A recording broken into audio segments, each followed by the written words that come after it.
Bonjour à tous, de retour ici au FIC, Forum International de la Cybersécurité. On est le 30 janvier, on est sur le CyberGov Launch d'acteurs publics. On poursuit nos échanges avec Michel Vandenberg. Bonjour. Bonjour. Monsieur le président d'Orange Cyberdéfense. Et puis surtout, vous êtes là, vous avez pris du temps, vous courez partout pour évoquer ce rapport, les premières pistes rendues publiques hier. Campus cyber, fédérer et faire rayonner l'écosystème de la cybersécurité, ce fameux cybercampus. Tous les acteurs disent qu'il est indispensable. On sait, vous l'avez évoqué hier, qu'il verra le jour en proche banlieue parisienne, 500 à 1000 personnes qui seront installées. On va le détailler. Le calendrier, c'est plutôt début 2021. C'est bien ça. Et Cédrico, le secrétaire d'État au numérique, qui a salué votre travail sur Twitter et publiquement, et qui dit « Nous voulons avancer vite ».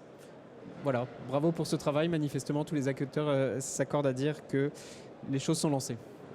Oui, j'ai essayé de mener ce projet avec ma démarche entrepreneuriale, donc en allant rencontrer les différents acteurs, avec toujours cette démarche de retour sur investissement. Quel est l'intérêt pour l'entreprise de venir se positionner sur le cybercampus parce qu'on avait des acteurs très différents, des grands industriels, mais des plus petits, des startups, des gens de la recherche, des gens de l'enseignement, des acteurs publics. Donc effectivement, il a fallu un petit peu faire travailler tout le monde ensemble.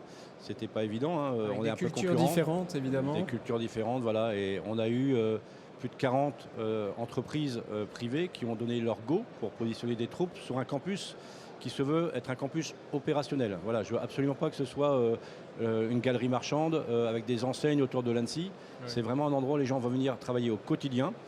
Et bien évidemment qu'on ouvrira au monde pour que les gens puissent voir ce que c'est que le métier de la cybersécurité. À écouter Guillaume Poupard, qui était juste avant vous sur notre plateau, et les acteurs, il y avait une forme d'urgence quand même, parce qu'il y a la vision en matière cyber, en matière numérique des États-Unis, de la Russie, de la Chine, et une urgence à fédérer, que la France joue un rôle important sur la scène européenne, de former les acteurs, sachant que les besoins en matière de recrutement sont considérables. Voilà, il y a 2 points. Un, on est une très très belle nation en termes d'expertise en cybersécurité. Donc il fallait avoir ce lieu totem pour pouvoir le démontrer. Et comme je le disais, voilà, l'incarner, faire à ce que ce soit pas que... on ne veut pas créer un grand cybersoc ou un grand CERT. On veut aussi montrer toute l'expertise française en cybersécurité, dans toutes les grandes ruptures technologiques qui vont arriver, l'industrie 4.0, la 5G, l'IoT, etc., etc. Mettre tout ça sur le campus. Et 2, on souffre d'un vrai problème de vocation. Notre métier, il est vu comme un métier de geek, alors qu'on a besoin de toutes les ressources de différents métiers sur le métier de la cybersécurité. Donc c'est aussi dépoussiérer un petit peu tout ça en disant la cybersécurité, c'est pas que des gars avec une capuche qui sont toute la journée devant leur PC, c'est plein d'autres acteurs. C'est ce fameux stéréotype cliché de l'ado à la capuche. Exactement. Qui incarnerait l'imaginaire cyber, un cliché qui est battu en brèche par tout le monde. Hein. Tout le monde s'accorde à dire que... Et puis surtout, c'est pas quelque chose de masculin. Enfin, en plus, voilà.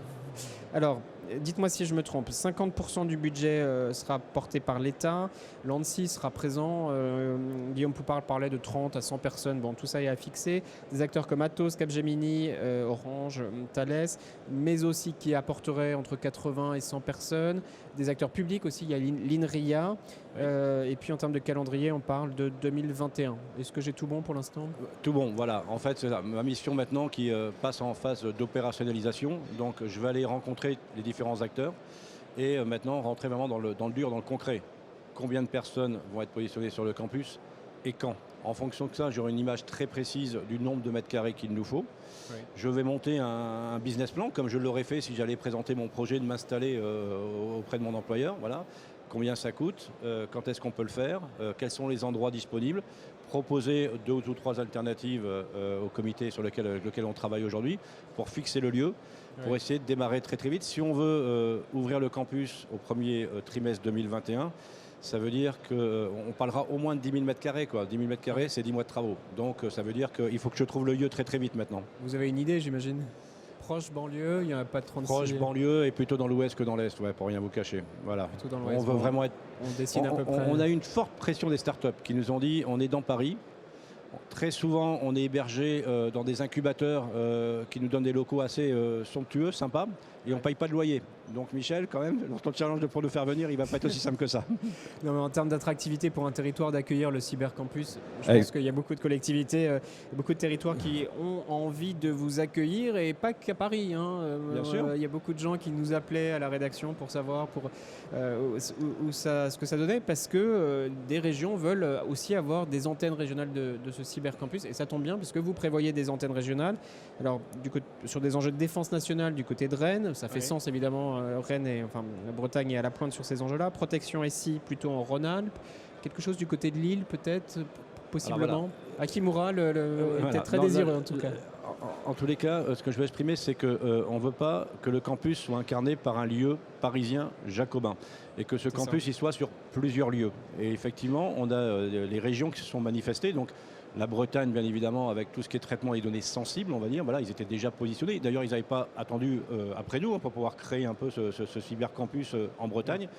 Les régions de Pays de Loire, Christelle Morancé, que j'ai rencontré très très vite. Présidente de la région. Voilà, présidente de la région des Pays de Loire, qui nous a dit, nous, on voudrait vraiment s'investir aux côtés de toi, Michel, pour pouvoir travailler sur tout ce qui touche les smart cities, les villes intelligentes, etc. Tout ce que la cybersécurité va pouvoir aussi protéger dans cet environnement-là.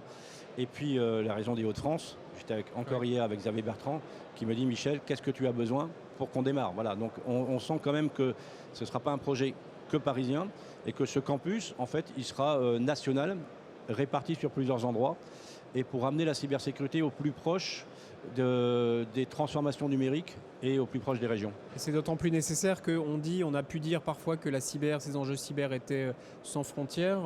Là, on nous dit que ce n'est pas le cas. Ça se joue dans les territoires, dans des bassins qui permettent de faire travailler justement localement des acteurs de la cyber, publics, privés, de la recherche. Les universités sont des acteurs importants. Oui, ça se joue dans les territoires. C'est une évidence pour vous? Ça ne l'était pas forcément il y a quelques années? Oui, c'est une évidence. Si on veut que la sécurité fonctionne, il faut qu'elle soit incluse au plus tôt de la création de ces ruptures technologiques et qu'elle soit transparente. Ouais. Je pense que s'il y a vraiment une industrie qui a réussi, c'est l'automobile. Les gens choisissent maintenant des véhicules parce qu'ils sont de plus en plus sûrs et que cette sécurité, elle est complètement transparente. Vous ne le voyez pas, l'airbag. Et quand c'est obligatoire, effectivement, comme la ceinture, effectivement, ça bip tant que vous ne l'avez pas mis parce que ça vous dérange.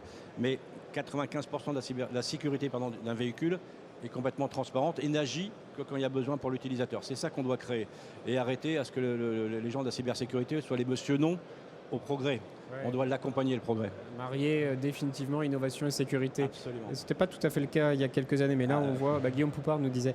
Dernière question, c'est sur les enjeux concrets. Sur quoi vous allez bosser? Vous avez évoqué projet de sécurisation de la voiture connectée, et puis vous en parliez là en substance, et puis les Jeux Olympiques, c'est bien ça?